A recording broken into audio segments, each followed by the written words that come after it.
The following is a Comfortably Zoned Radio Network production.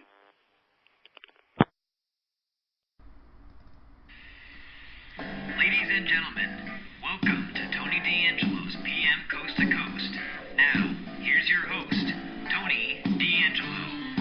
And a very good afternoon to you, all the friends and fans along the coasts and the stations of the Comfortably Zoned Radio Network. My name is Tony D'Angelo. Pleased to be here today for the Comfortably Zoned Radio Network, a network of fine participants and devoted hosts, a great group of guys to be with.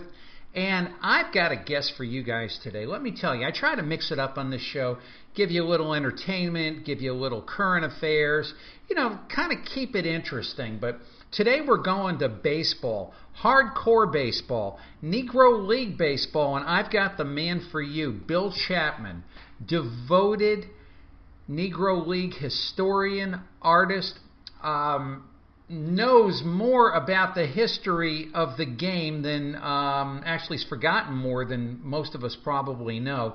And just a great guy to be with, a longtime Bostonian, could give you the history of that and actually what it was like to be a Boston fan in the lean years, something that the younger generation probably is not all that familiar with unless they have parents that they've spoken to. But this one's going to be a whole lot of fun. I'm going to read his bio when he comes on and just sit back and listen to some incredibly interesting radio. And how about listening to some incredibly interesting music? This is Mabel Scott in 1947 doing the baseball boogie. Mabel, I think, here wants to pitch a little woo. We don't do any of that here. We talk hardcore baseball, so we're going to be back to you just in a second.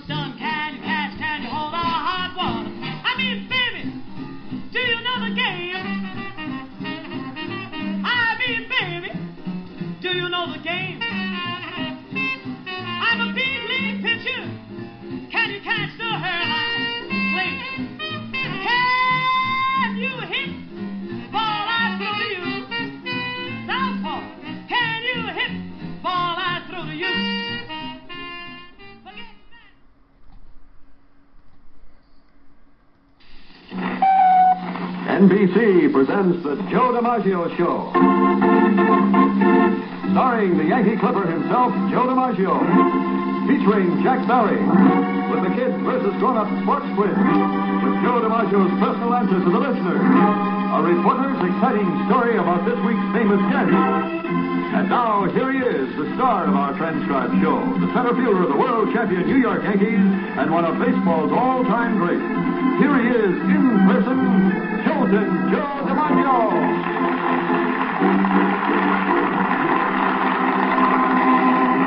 Thank you, and hello, everyone. It's always a pleasure to spend this half hour here with you at NBC. And I'm sure you'll enjoy the sports features we've lined up for you this week. As usual, my radio partner, Jack Barry, is going to help me keep things moving. And the first thing we're going to do is answer some of those letters you folks have sent in. Who sent the first one, Jack? Miss Elizabeth Goff of Malin, Texas, who writes and says, so many outfielders are injured as a result of crashing into the walls of ballparks that I've often wondered why they don't use rubber padding on the walls. Seems to me it would cut way down on painful injuries. Well, that is very true, Jack. However, there is one ballpark that they have rubber paddings around the wall, and that is in Brooklyn. To my knowledge, we don't have any in the American League. However, we have the gravel road there, which signifies, of course, we're getting pretty close to the wall. And when that happens, well, we generally pull up. Thank you very much, Joe. A letter now from Mr. Samuel Hart of Phoenix, Arizona.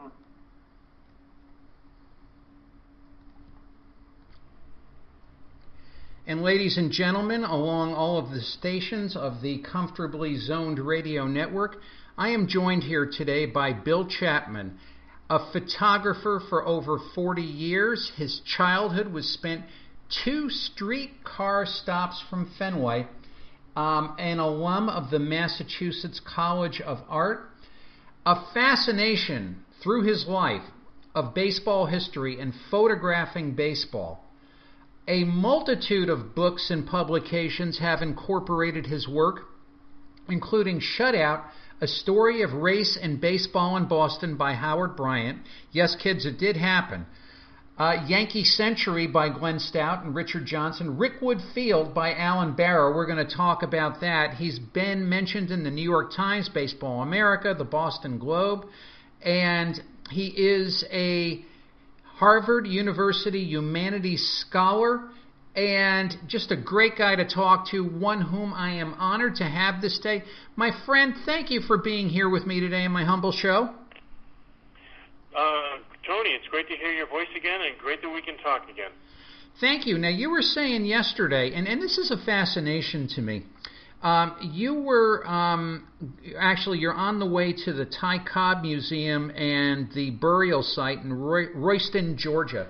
And you're going to go to the Shoeless Joe Jackson Museum in Greenville, North Carolina in August. Now, you're probably talking there two of the most enigmatic and fascinating people in baseball. I mean, there's so many. You can mention the Babe, or you can mention anybody you want. You can mention Satchel Paige. But Ty Cobb, did he have kind of a fascination with his own death?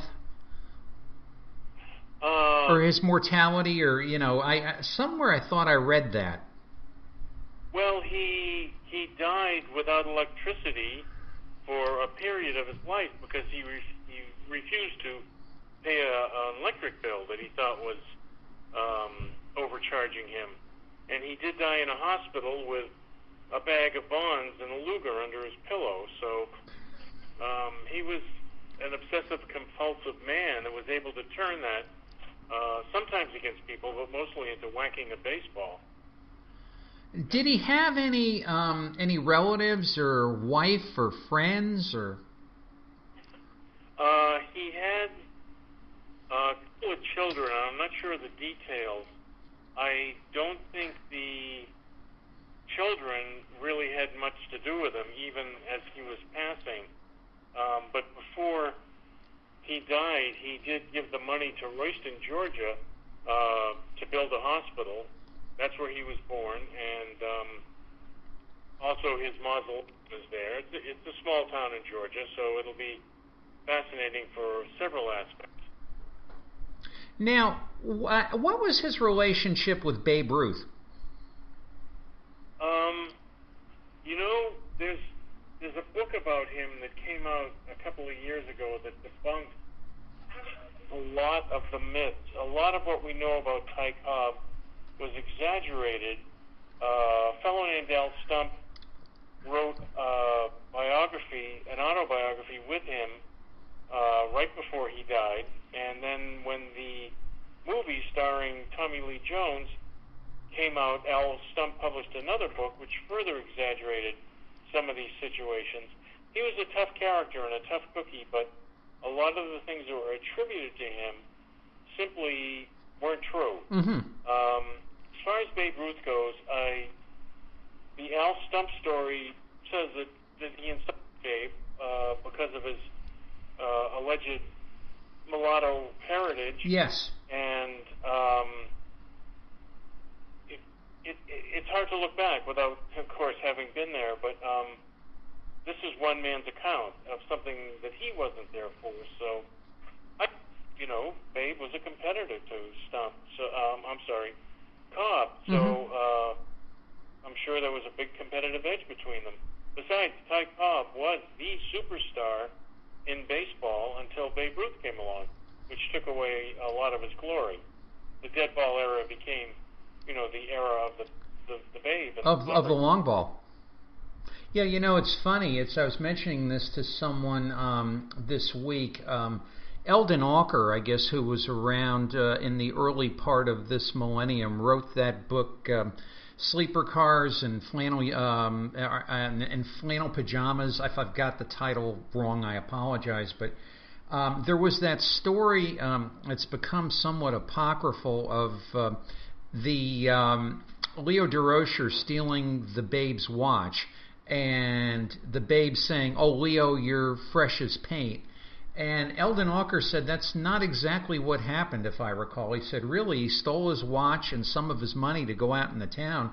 Babe found out about it and thrashed him within an inch of his life. It's like... And I guess I said all that to say this. None of us were there, but man, I wish we really could have been. Oh, sure. I mean, today, every time somebody sneezes, we know about it instantly.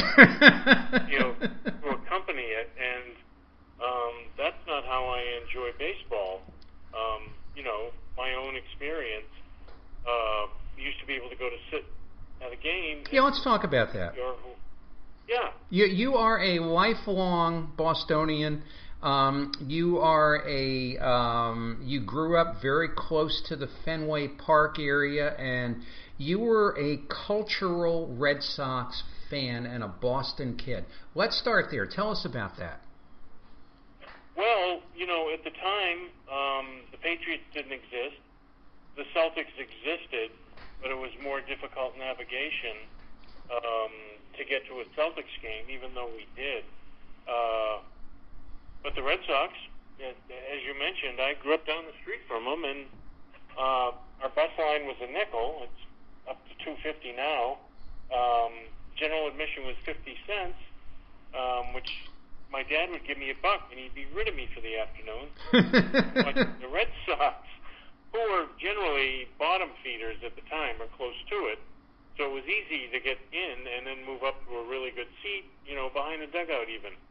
And these were the days of Yaz and Frank Malzone and Pete Runnels, and right through, this was 62, I went to my first game. And oddly enough, people say, well, did you see Ted Williams? And I say, no. Well, you could lie about it, but you don't lie about baseball, Tony. I understand. My mantras. Why lie? I've seen so much else, that it's been a great experience, and I've shared season tickets for weekends with a buddy for over 30 years. And the value of that is it includes playoff and World Series games. Well, yeah, and that's a great thing to hang on to. It's funny. This week I'll be going to a game.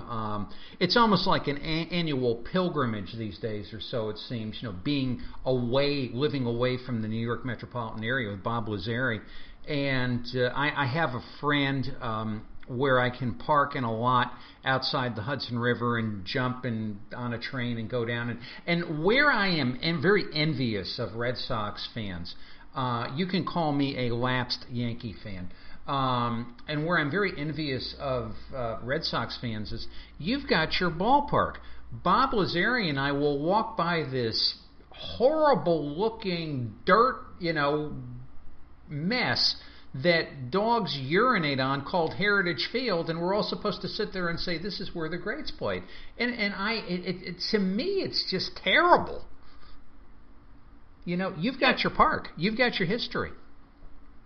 Oh, yeah. You can go there, and if you can speak loudly enough over the music and all the commotion, everybody you can think of has played there. Cobb, Ruth, Williams, DiMaggio. Mantle. Right down through the ages. Pedro. It's endless to the stories and the tales that have come out about Fenway Park. We've got some great historians in this town. Glenn Stout and Richard Johnson have written some incredible histories of Fenway Park. And people besides them, of course, also. But you can step back in time, or you can come right to the present in the same seat. And it allows you to do that. Yes. Yep. Now, am I correct in that Fenway Park opened... not in its present incarnation, I understand, but it opened the same week the Titanic sank? Yes. Wow. And around here, the Titanic took all the news. Ah. Now, Glenn Stout has written a book about the first year of Fenway Park. It came out on the park's 100th anniversary, in which he talks a lot about that and how the park has survived because of the way it was constructed. Boston is essentially has a water base. It's not stable ground here. And when Fenway was built, they built big cement bathtubs into the ground to put the pilings in for the uprights, for the roof. So it has stayed intact like that without any sinkage because of that architectural advance. That's really something, and I know, like, the part of Connecticut I live in, when I go to the airport, depending on the connecting flights, I'll often go out of Logan. And, whoever is in the car, once I go over what used to be the toll bridge, where you actually start heading into, the metro area of Boston, I point over to the space where Braves Field used to be. And people look at me and they say, "Really?" And I say, "Yeah, there used, as Frank Sinatra would sing, there used to be a ballpark right there." Sure. And where Northeastern University is now is where the Huntington grounds were, the original Red Sox field, and they have a statue to Cy Young there, where the pitching mound would have been. It's really such a rich history. Jumping back just for a second to your contemplated trip to the Shoeless Joe Museum, how did that museum come about, and how is Joe portrayed in that museum? Like, I've been to a couple of presidential libraries, and I thought the Nixon Library was really, really, really terrific because they took all the gore and they threw it out there and they said, "Okay, people, you decide." Where I went to the Reagan Museum, and this was in Simi Valley, and there was just a little teeny bit about Iran-Contra. It was like, but yet this was a fundamental part of the Reagan presidency, however you felt about it. How is Shoeless Joe, through his museum, portrayed for history? Well, I know because I haven't been there. Mm-hmm. A really tiny museum. It's only open 4 hours a day, 5 days a week. A friend of mine from Alabama said, "Hey, do you want to do this road trip? We can go to Royston, Georgia. We can go to Greenville, and we go to Asheville. We can see the Type Museum, the Shoeless Joe Museum, see the Greenville Drive, and see the Asheville Tourist." I said, "That's wonderful." So I jumped on the chance to do that. I have always been a fan of Ty Cobb because of obsessiveness, and as you know, some of the greats in baseball were really obsessed, and Ted Williams and Roger Clemens among them. Great character studies in anger and lack of anger management. Mm-hmm. So it's been a fascination for me to get down to Royston. It's about 90 miles from Atlanta. And in 3 days, we can do all I stated. So I'll certainly send you some photographs. Oh no, thank you. And of course, this is a discussion which will keep continuing as we go along. The one thing before we get on to your later work in the Negro Leagues in Rickwood Field and your work there. One thing I did want to discuss with you, I know we've discussed it in the past, the current Red Sox team, great team, great environment, doing well, and it's almost like I watch that, when I'm able to, which isn't a heck of a whole lot, and I say, boy, it seems like a far cry from the Boston of the 60s and the Yawkey era, and kind of the whole, whatever you want to call it, separation between the races. As a fan from then and as a fan for now, can you tell us kind of what it was like, what you see now, and I know there's differences, but what your impressions of all of that might be? I know we've talked about old-time Boston and what happened to Bill Russell and things like that. I want to get it from the horse's mouth. Yeah, I see. They always make such a big deal. Well, minorities don't go to Fenway Park. A study was done by Major League Baseball maybe 10 years or more now that state that people spend their disposable income on different things. And certain ethnic groups spend their money on sports. This is one of the biggest sports towns in the country. It sure is. But other groups might spend money on different things. Rather than sports tickets, they spend it on electronic equipment or whatever it happens to be. It's not so much a race issue that doesn't allow people to come to Fenway.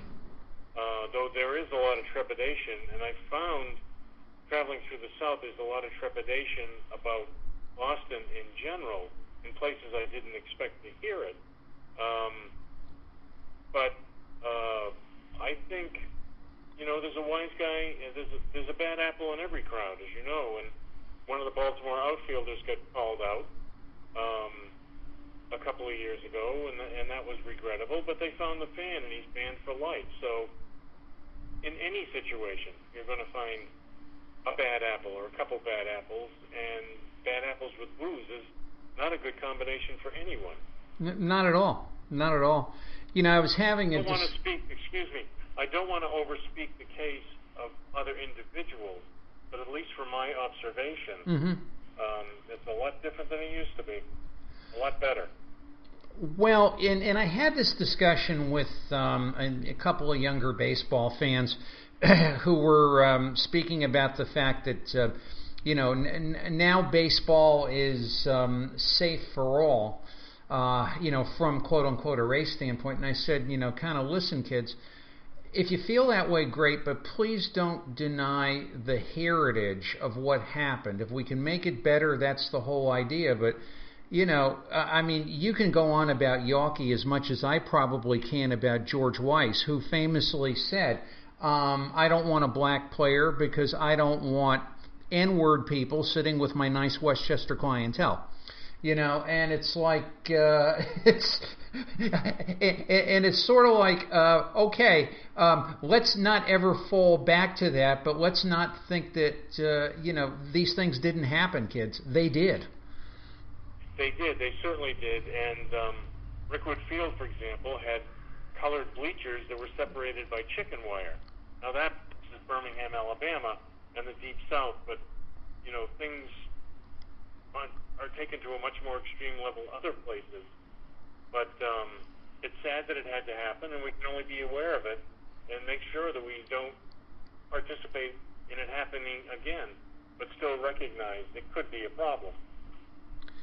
For certain. Now, where I first met you, actually it was back when Bob Lazari and I were doing Monday Night Sports Talk, and you had shared with us your Rickwood Field photography, and you had fallen in love with this old Southern ballpark with this incredibly rich history. And I don't have the luxury here of showing the pictures being audio, but tell us about that. Tell us about how you ran into it. Tell us about the field and the Polo Ground seats in it, and tell us whatever you like. Oh, sure. I was a close friend of the great photographer Ernest Withers, who was based in Memphis.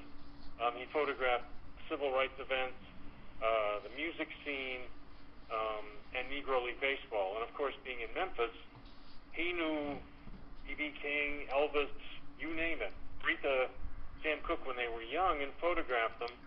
And he was involved in photographing a lot of the civil rights stuff.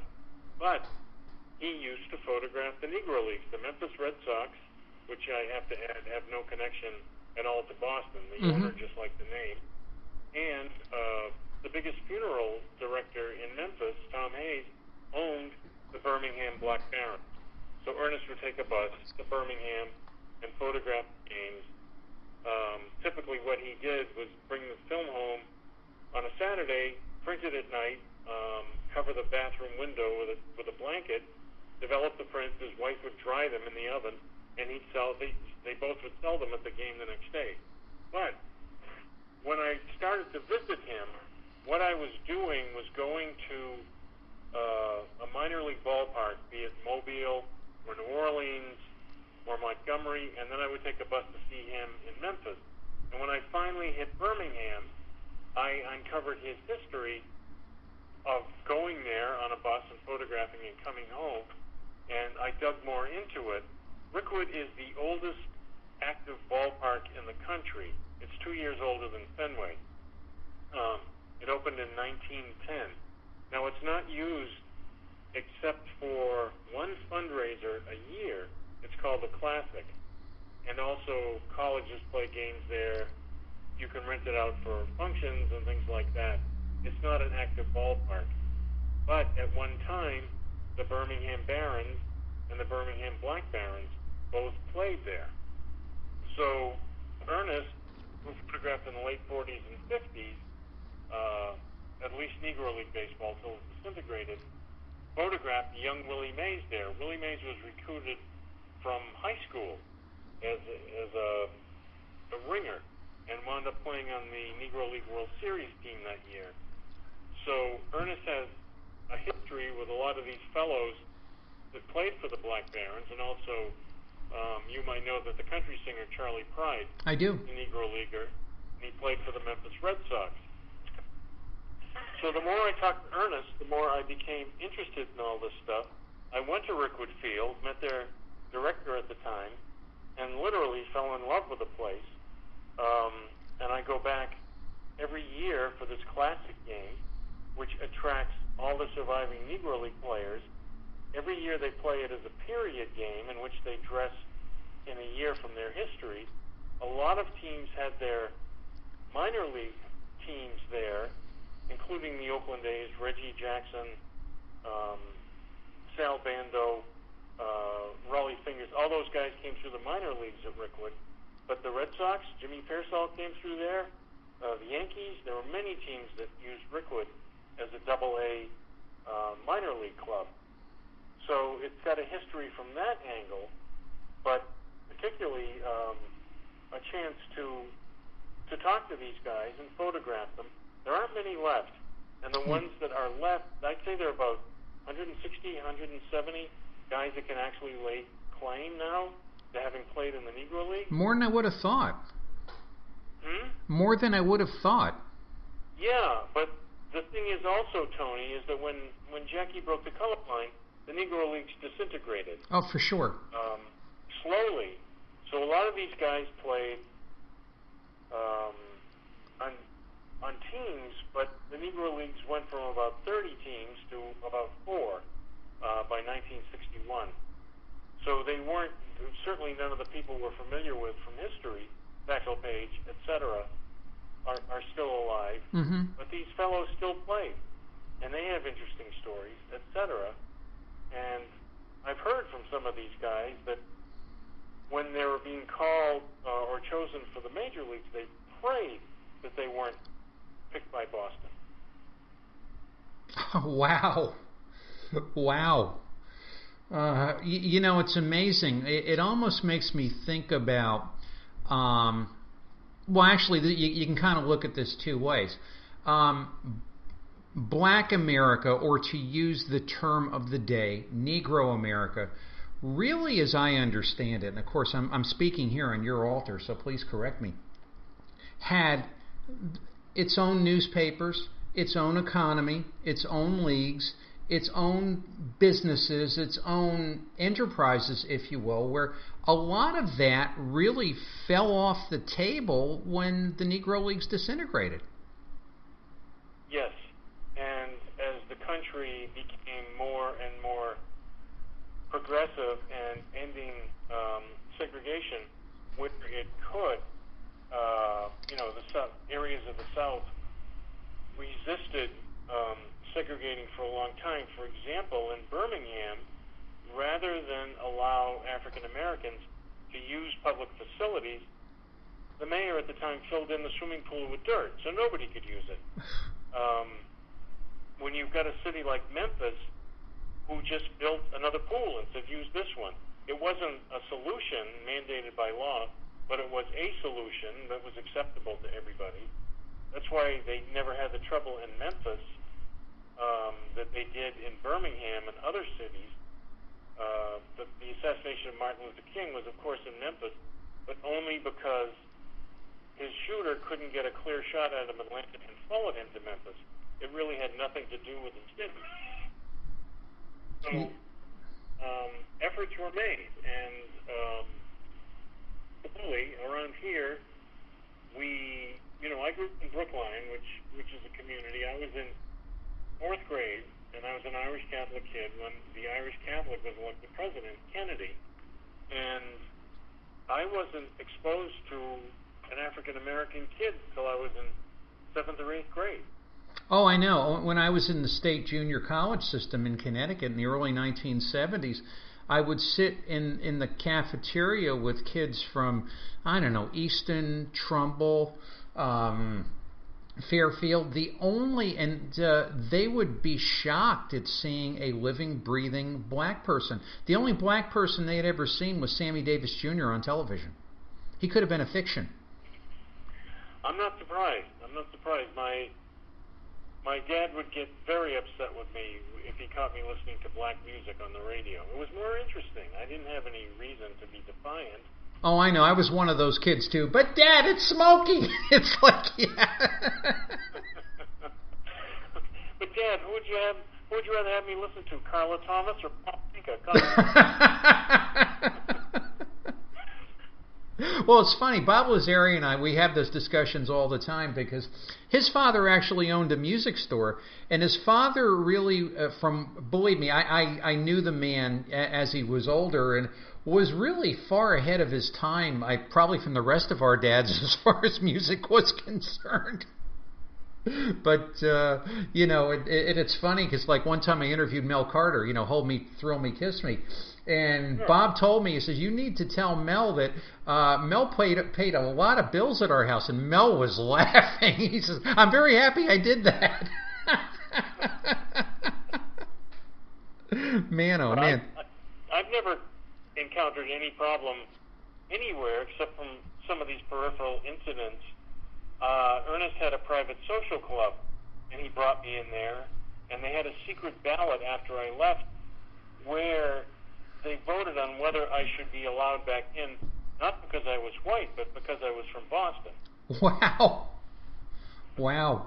So, yeah, no, I've established a lot of friends in Birmingham, and it's like my second city, and I still work with the Withers Foundation in Memphis, but growing up as a kid, I saw Pumpsy Green standing next to Minnie Minoso at Fenway Park.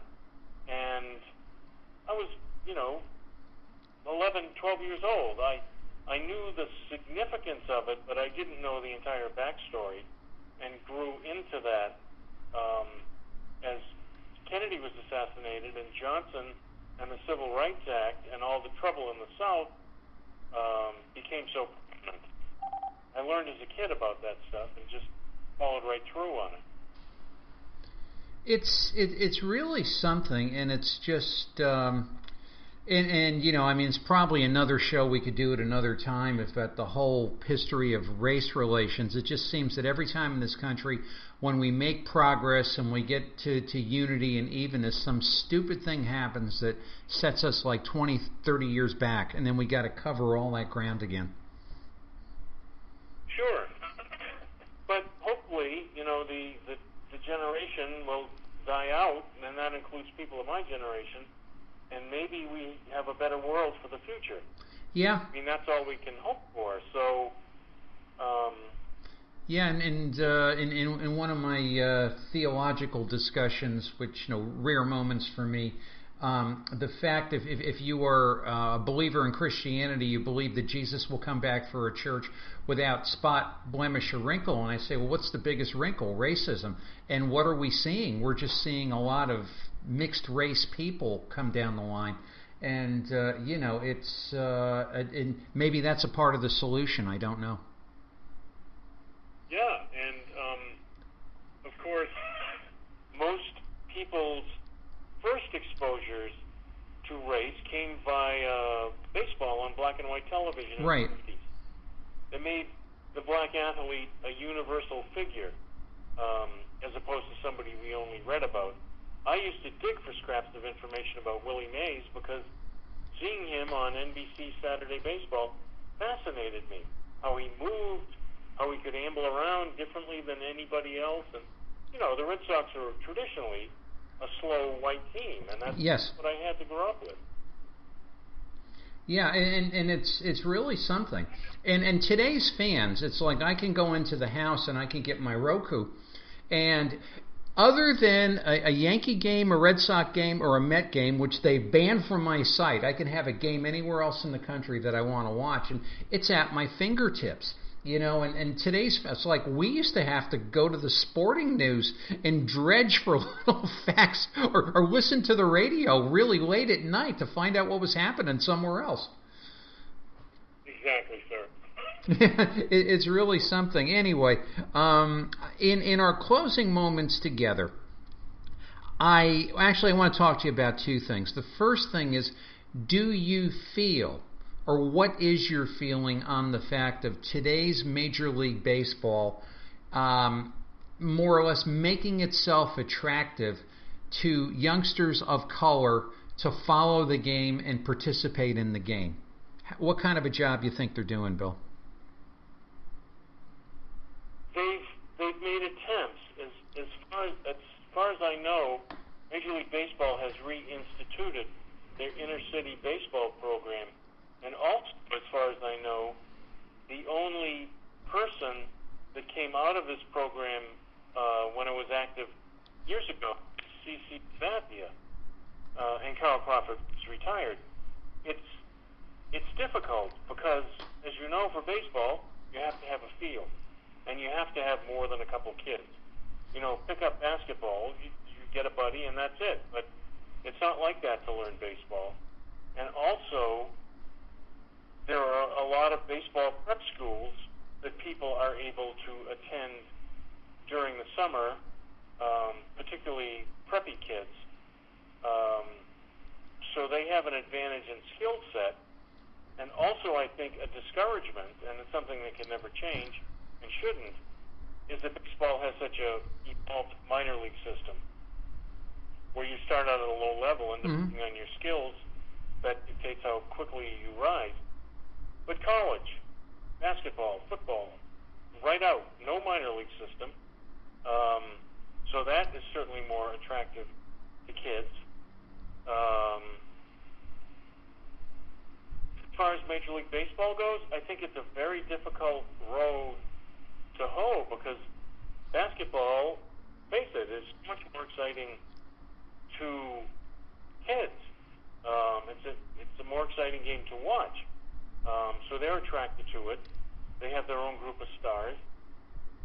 And NFL, with this whole kneeling thing, is really, I would expect, has shot itself in the foot with minority players.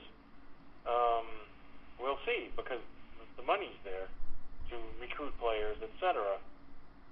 But baseball, I don't know.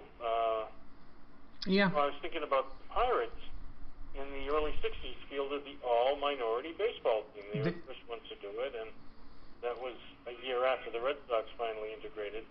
But it's difficult because baseball will go to an inexpensive source, be it the Dominican Republic or the Asian Rim, etc., and do masses of recruiting. And they don't have that option to do that in America. So that's why there are a great number of minority players in baseball, but they're not necessarily from America. I know, and like I think back to an era when we watched like Jimmy Wynn and Willie Davis and Joe Morgan and there's just so many of American black players who Walt No-Neck Williams, Jim Ray Hart. I mean, these guys played hard baseball, came up the hard way, and had great careers. And I miss that. Oh yeah, like somebody like Dwight Evans, who's always been a favorite and a hero. Yes. He came up. I photographed for many years for the Pawtucket Red Sox, so I saw a lot of guys come up, Nomar and Euclid and people like that, and people before that, some forgotten names like Jeff Supan. But you get to watch them come up through the minors, and that's a whole experience in and of itself. So that is difficult for people to pursue because, in minor league clubhouses, Tony, you still see signs of where the cheapest breakfast buffets are and where the cheapest car rentals are. And, some of these guys get mega signing bonuses, but the majority of them don't. So they have to conserve their money and it's a stretch. They have to go home and find jobs in the winter, etc., rather than go to a prep school and learn more skills, the big signing bonus babies. So I don't know what's going to happen. No, none of us do. Baseball is sliding. It's been a huge issue in the news lately. They're trying to cut game times by almost silly measures. This whole start the 10th inning in the minors with a guy on second, excuse me, and no outs sounds preposterous to me. But who knows? Who knows? Yeah, it's. I mean, what I do not like is, for my, if you want to call them the maybe one or two games I'll go to, and you have to go through some sort of a website, and you have to put the tickets on your phone, and like whomever I'm taking, a friend or a wife, or no, not that I have more than one wife. We do not practice polygamy here, but and invariably the person will turn to me and say, "Is that game gonna be, moved to an 8:00 start time?" And it's like I have to think about this now. Baseball's doing itself no favors, Bill, by doing that. Right. A friend of mine is flying in from Birmingham to see her first Red Sox game against the Astros, but it's on a Sunday, and Sox or ESPN still hasn't decided whether it will be Sox, Astros, or Yankees, right. Seattle. And the Yankees, the Seattle's cooled off a little, I think, so I don't think they're going to pick that game. But you just don't know. You don't know. And it's just, believe me, that'll be a discussion we'll have in the future, I can assure you. For my last question, I've asked you this before. Honestly, I don't remember the answer. Your opinion, had Jackie Robinson not been the first black player, who do you think it would have been?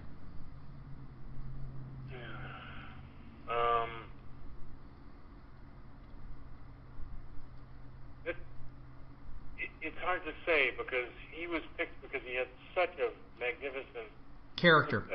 Yeah. He was an Olympic champion, as you know. He's a UCLA graduate, and a great player, a superlative player. I don't have an answer to that. I have a theory. I think it might have been Joe Black. Just because Joe Black had a lot of the same characteristics, but who's really to say? Joe Black is a good one.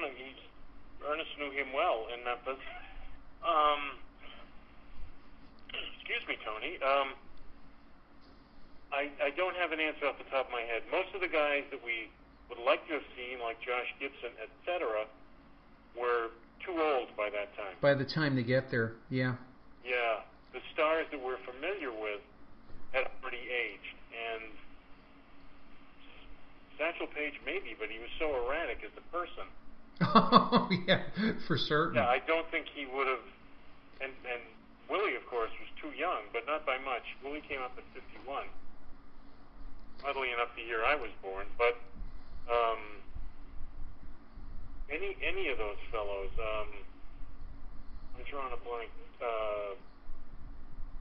Larry Doby, perhaps, Larry Doby, perhaps, who came up pretty quickly. Yeah. Don Bankhead, the pitcher, possibly. Yeah. But again, it's thinking, well, what could players do to a pitcher? They could spike Jackie Robinson, and I don't have an answer to that question off the top of my head. And I think this is where we ended up the last time. Anyway, Bill, it's been a treat having you as always. And where can our friends and fans reach you? Also, I know a number of my hosts in this network will probably want to pick your historical brain a whole lot more in the days to come. Well, probably my email is the best. I don't have a website up functioning. My email, you're welcome to contact me. It's all small letters, Bill Chap, BILLCHAP @hotmail.com. And believe me, that your bell will be ringing, I can assure you. Listen, thanks, enjoy today's games, and thank you so much for being with me. Tony, it's always a pleasure, and it's great to talk to you again, and I hope we do so soon. Thanks so much, Bill. Take care. See ya. Bye-bye. Bye-bye. Oh, don't let the hot sun dry out your hair. Better use Vitalis. Summer sun, the wind, the water, all make your hair dry as the desert. Your scalp becomes flaky. New Vitalis Hair Tonic with V7, the greaseless grooming discovery, stops summer dryness, keeps your hair neater all day. Vitalis gives your hair extraordinary protection from the ravages of sun, wind, and water. New laboratory findings show that even excessively dried out hair gets back its necessary moisture content faster with Vitalis than with any leading hair cream or hair oil. Yes, greaseless Vitalis with wonder-working V7 does wonders for your hair and for you, too. Get new Vitalis with V7. If you want to make time with your girl, better use Vitalis. You know what I mean.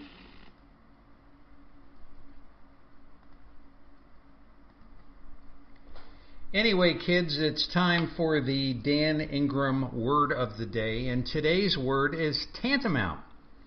And the meaning of the word tantamount is this is how a poor family lives. They live tantamount. Anyway, charge!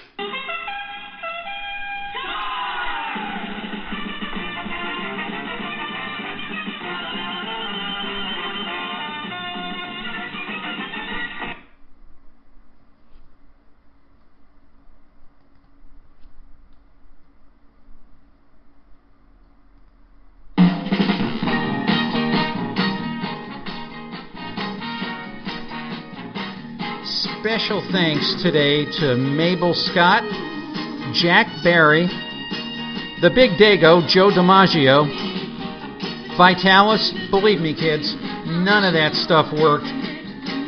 And Dan Ingram.